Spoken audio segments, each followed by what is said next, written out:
Dragon slayer एक academy है जो उस वीडियो गेम में एक्सिस्ट करती है जिसे हमारा लड़का सबसे ज़्यादा खेलना पसंद करता है।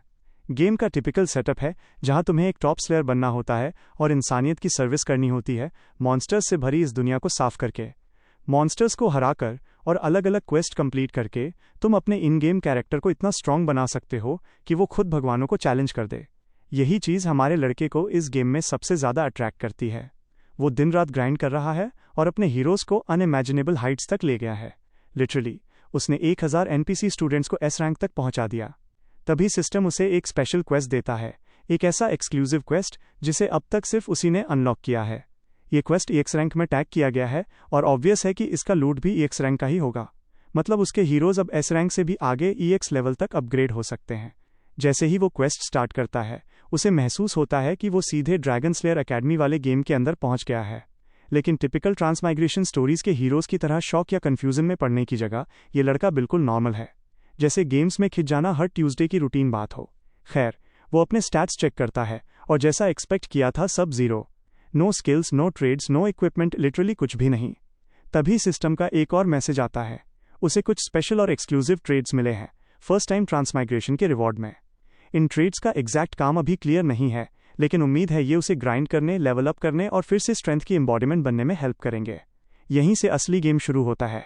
सिस्टम उसे एक नया टास्क देता है, ट्यूटोरियल सर्वाइव करना है 10 मिनट तक। रिवॉर्ड मिलेगा dragon slayer academy new student kit. ये सुनकर उसके चेहरे पर स्माइल आ जाती है, क्योंकि लो लेवल मॉब्स के अगेंस्ट सर्वाइव करना तो कोई बड़ी बात नहीं। स्ट्रैटेजी सिंपल है, मॉब्स का ध्यान अपनी तरफ मत खींचो और टाइम निकल जाने दो। यही स्ट्रैटेजी उसने पहले भी यूज़ की है, लेकिन उसे नहीं पता कि इस बार उसके साथ एक बड़ा सरप्राइज होने वाला है।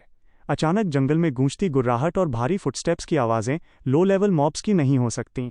वो ऊपर देखता है तो लिटरली आसमान में 2 ड्रैगन्स आपस में लड़ रहे हैं। ऑब्वियसली वो तुरंत स्पीड में फॉरेस्ट के अंदर भागता है ताकि ड्रैगनों की लड़ाई में उसे कोई नुकसान ना हो। उसे अपनी आंखों पर यकीन नहीं होता। ट्यूटोरियल क्वेस्ट के लिए 2 S रैंक बॉस, ये तो प्योर रिडिकुलसनेस है। शायद ये EX डिफ़िकल्टी होने की वजह से हो रहा है। इसी बीच फायर ड्रैगन अपनी मैजिक एबिलिटी यूज़ करता है और मैसिव फायर टॉरेंट छोड़ने ही वाला है। अटैक इतना इंटेंस है कि अगर हमारा लड़का यहीं खड़ा रहा तो अगले पल राख हो जाएगा। तभी उसे याद आता है कि उसे स्पेशल ट्रेड्स मिले थे। वो उनमें से एक यूज़ करने का सोचता है, कॉपी। जैसा नाम है वैसे ही इसका काम है, कॉपी। मतलब सामने वाले के ट्रेड्स और स्किल्स को टेम्परेरी कॉपी कर लो। लेकिन ये करने के लिए 2 कंडीशंस हैं। पहला, तुम्हें उस स्किल को करीब से देखना होगा। दूसरा, टारगेट का नाम और रैंक जानना ज़रूरी है। लेकिन ये लड़का पहले इस गेम का चैंपियन रह चुका है, तो सेकंड रिक्वायरमेंट उसके लिए कोई प्रॉब्लम नहीं। और फिर बिना टाइम वेस्ट किए वो फायर ड्रैगन का एक ट्रेड कॉपी करता है, एलिमेंटल रेजिस्टेंस। इस स्किल की मदद से वो उस इंटेंस फायर ब्लास्ट से जलने से बच जाता है। वो सोचता है काश कोई स्किल भी कॉपी कर लेता, लेकिन फिलहाल उसके शरीर में माना शोकैंग नहीं हो रहा, इसलिए वो स्किल्स यूज़ नहीं कर सकता।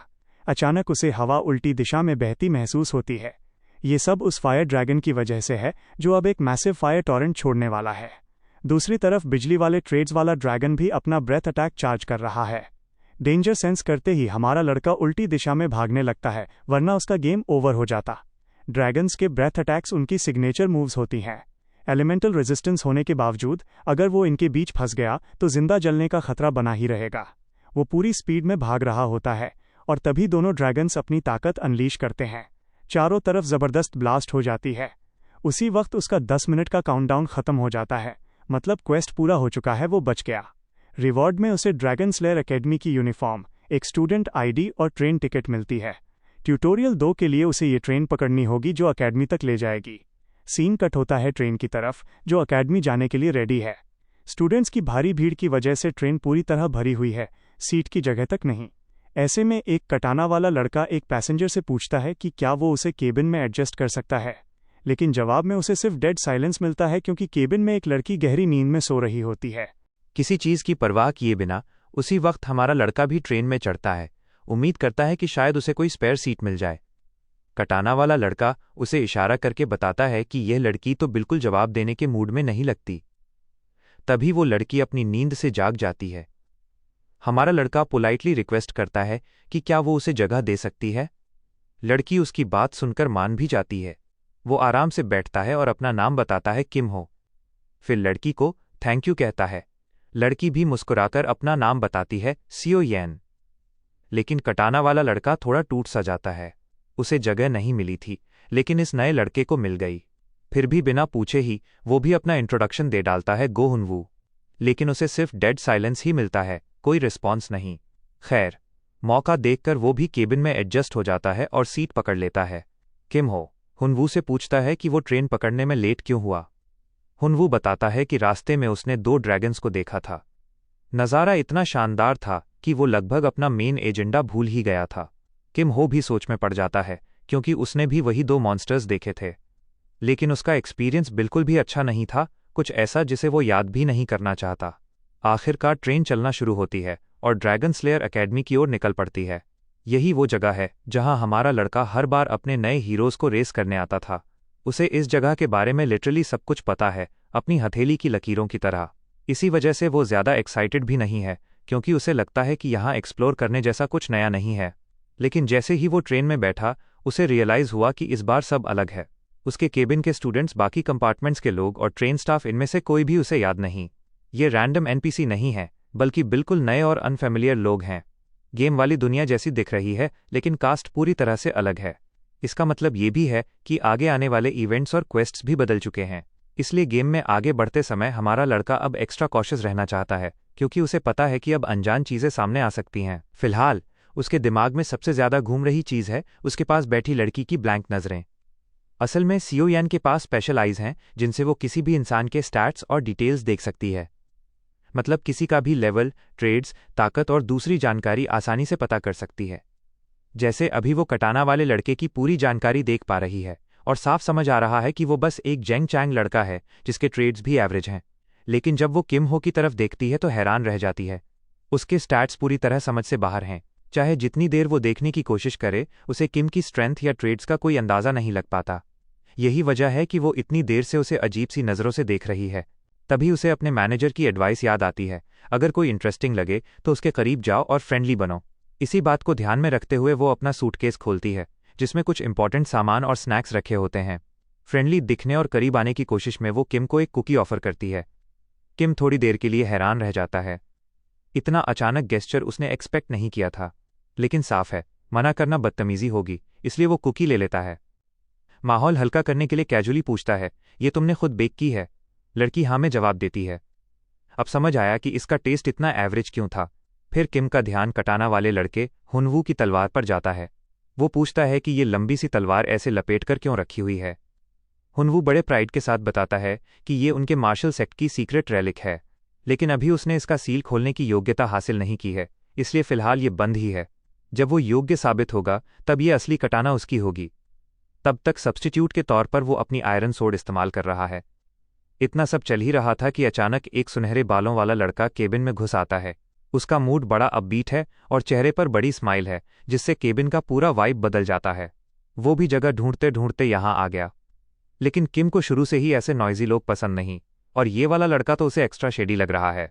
उसे साफ पता है कि ये बंदा सीट ढूंढने नहीं आया, बल्कि किसी और मकसद से यहाँ पहुंचा है। किम उसके झूठ को सामने ला देता है तो वो थोड़ा ऑकवर्ड फील करता है। फिर अपने कोट से एक बिजनेस कार्ड निकालकर अपना इंट्रोडक्शन देता है शिन ब्यूंग चुल। वो बताता है कि वो क्लाइंट्स को एरेंड सर्विसेज और बाकी डेली लाइफ सर्विसेज देता है। सही दाम दो तो मैं तुम्हारे लिए लगभग कुछ भी ढूंढ सकता हूँ, वो कॉन्फिडेंटली बोलता है। किम ओपनली स्केप्टिसिज्म दिखाता है, लेकिन यह स्नैक टाई वाला आदमी अपनी शेडी सर्विसेज को बढ़िया बताने की कोशिश करता रहता है। किम को साफ लग रहा है कि ये बंदा संदिग्ध कामों में शामिल है और अथॉरिटीज से बचने की कोशिश कर रहा है। पिच देते वक्त भी वो बार बार खिड़की के बाहर घबराई नज़रों से देख रहा था, जैसे कोई उसे ढूंढ रहा हो। जब किम ने उस पर डाउट डाला तो वो डिनाई करने लगा और वहां से निकलने की कोशिश करने लगा। लेकिन अब बहुत देर हो चुकी थी। डिसिप्लिनरी कमेटी वहां पहुंच चुकी थी। डिसिप्लिनरी कमेटी कोई छोटी मोटी बॉडी नहीं है। ये खुद स्टूडेंट से बनी एक टीम है जो एकेडमी के अंदर लॉ और ऑर्डर मेंटेन करती है। और मज़े की बात यह है कि एकेडमी में इनकी पावर सरकार से भी ज़्यादा है। ये लोग आते ही अपनी अथॉरिटी दिखाने लगते हैं और डिमांड करते हैं कि ये शेडी बिजनेस वाला लड़का तुरंत अपना सारा संदिग्ध सामान सौंप दे। बेचारा डिफेंड करने की कोशिश करता है, कहता है कि उसकी गलती इतनी बड़ी नहीं है, लेकिन उसके साथ ऐसा व्यवहार किया जा रहा है जैसे उसने बहुत बड़ा अपराध कर दिया हो। डिसिप्लिनरी कमेटी की हेड तुरंत उसे इलेक्ट्रिक शॉक देकर काबू करने की कोशिश करती है। वो लाइटनिंग टाइप मेज़ है और ये देखकर किम को बड़ा खास लगता है। आखिर लाइटनिंग टाइप मेजेस बहुत रेयर होते हैं। कन्वीनियंटली किम के पास अभी कॉपी स्किल का एक स्लॉट खाली है, मतलब उसके पास इस लड़की का स्किल कॉपी करने का परफेक्ट चांस है। इस बार किम सोचता है कि इस टेस्टलेस कुकी को किसी काम में तो लाया जाए। वो कुकी जमीन पर गिरा देता है ताकि सही समय पर उसका इस्तेमाल कर सके। उधर कमेटी लीडर आगे का स्टेप लेने वाली होती है। शेडी लड़के ने फिर कोऑपरेट करने से मना कर दिया है, इसलिए अब वो उसे जबरदस्ती काबू करने का फैसला करती है। वो अपनी लाइटनिंग से हमिंगबर्ड जैसी शेप का एक अटैक छोड़ती है जो सीधे उस लड़के की ओर बढ़ता है। लेकिन उससे पहले कि वो हमला उसे लगे, किम आगे बढ़ता है और उस लाइटनिंग अटैक को अपने हाथ से रोक लेता है। इस मूव से डिसिप्लिनरी लीडर पूरी तरह शॉक में आ जाती है। किम बाहर आकर कैजुअली कंप्लेन करता है कि तुम लोगों की वजह से मेरा प्यारा कुकी गिर गया। लीडर को समझ नहीं आता कि ये बंदा किस बारे में बात कर रहा है, लेकिन किम तो अपना काम पहले ही कर चुका है। उसने उस लड़की का lightning attribute magic skill hummingbird copy कर लिया है। वो बड़े ड्रामेटिक अंदाज में अपने कुकी के लॉस पर दुख जताता है, जैसे ये उसकी सबसे कीमती चीज़ थी, और सारा ब्लेम उन अनोइंग स्टूडेंट काउंसिल मेंबर्स पर डाल देता है। काउंसिल का एक मेंबर इसे लाइटली नहीं लेता और गुस्से में किम को धमकी देता है। ये बंदा साफ तौर पर लड़ाई करने के मूड में है। उसके जवाब में हुनवू भी अपनी तलवार पकड़ लेता है और कहता है कि अगर मामला लड़ाई तक पहुंचा तो वो पीछे नहीं हटेगा। अब दोनों पार्टियां आमने सामने हैं और बस एक दूसरे को घूर रही हैं, देखने के लिए कि पहले कौन कदम उठाएगा। तभी काउंसिल की लीडर अपने इम्पल्सिव साथी को रोक देती है और पूरे मैटर को डिप्लोमैटिकली हैंडल करती है। वो किम को एक फ्री डेजर्ट कूपन ऑफर करती है ताकि उसके इनवैल्यूएबल कुकी लॉस की भरपाई हो सके। किम तुरंत इस डील से सेटिस्फाई हो जाता है और पीछे हट जाता है। ब्यूंग चुल एक बार फिर अकेला रह जाता है। असल में किम का इस आदमी की जान बचाने का कोई इरादा नहीं था। उसका असली मकसद सिर्फ लाइटनिंग स्किल को कॉपी करना था, और अब जब उसके पास एक स्किल स्लॉट और एक ट्रेड स्लॉट दोनों पूरे हो चुके हैं तो उसका काम बन चुका है। थोड़ी देर बाद काउंसिल की प्रेसिडेंट वो सामान निकालती है जो ब्यूंग चुल ने कथित तौर पर चुराया था। पता चलता है कि वो असल में एक विग है जो किसी स्टेशन अटेंडेंट से चुराई गई थी। ब्यूंग चुल ने पैसे कमाने के लिए एक कमीशन प्रैंक कर डाला था। ये देखकर खुद किम भी मान लेता है कि इस बार गलती पूरी तरह ब्यूंग चुल की ही थी। जाते जाते काउंसिल की लड़की किम को वार्न करती है कि अगर उसे अपने भले की फिक्र है तो ब्यूंग चुल और उसकी शेडी स्कीम्स से दूर रहे। लेकिन किम को दूसरों की एडवाइस पसंद नहीं। वो मानता है कि अपनी सिचुएशंस वो खुद हैंडल करेगा। उधर ब्यूंग चुल भी किम को चेतावनी देता है और कहता है कि वो उसका चेहरा भविष्य के लिए याद रखेगा। वहीं हुनवू डिसिप्लिन कमेटी के बारे में पूछताछ करता है और ब्यूंग चुल से जानता है कि ये लोग सारे एलिट्स में से बेस्ट हैं। इनकी करंट प्रेसिडेंट वही लड़की है जिसने हमिंगबर्ड स्पेल इस्तेमाल किया था। उसका नाम है सोंग चुन्ही। उसका नाम इतना रिकग्नाइजेबल है कि हुनवू तुरंत समझ जाता है कि वो मशहूर सोंग फैमिली से बिलोंग करती है, वही फैमिली जो टोपाज टावर को कंट्रोल करती है। ये लड़की सिर्फ अपने लुक्स और आउटफिट के लिए ही फेमस नहीं है, बल्कि उससे पंगा लेना भी सही नहीं। उसका दादा कोई और नहीं बल्कि थंडरलॉर्ड सोंग ब्यूंग यून है। और सच बोलूं तो मुझे वो आदमी पता भी नहीं, लेकिन चुन्ही के फ्यूचर बॉयफ्रेंड के लिए पहले से सिंपैथी फील हो रही है। अब बात करें उसकी टीम की तो वो लोग भी रैंडम नहीं हैं।